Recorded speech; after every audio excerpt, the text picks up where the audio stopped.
ஒரு டயர்ட்னஸ் உண்டாயிரும், உங்கள் ஆத்மா தொய்ந்து போயிடும். உடனே கர்த்தர் செய்வார், பசுத்தாவின் மூலம் நீங்கள் ஜெபம். அப்போ நீங்கள் ஆபத்திலான்னு சொல்லி நீங்கள் தேவனை கூப்பிடும்போது, அந்த இக்கட்டிலிருந்து விடுதலான்னு சொல்லி நீங்கள் கூப்பிடும்போது பசுத்தாவின் மூலமாக அந்த செம்மையான வழியிலே வாசிக்கலாம், வழிநடத்துவார். வாசிங்க. இப்போ பசுத்தாவின் மூலமாக உங்களை செவ்வையான வழி நடத்துவார்.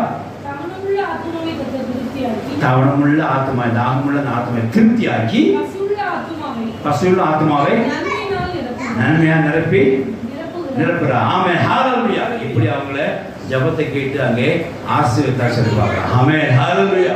தேவவசம் சோத்திரம் உண்டாதாக. நம்ம வாழ்க்கையில எத்தனை நாள் இந்த வருஷத்துல சில லீடு இல்லாமல் அங்கேயும் அரிசிலிருந்து என்ன பண்ணலாம் ஏது பண்ணலாம் அப்படின்ட்டு தோணவே தோணாது.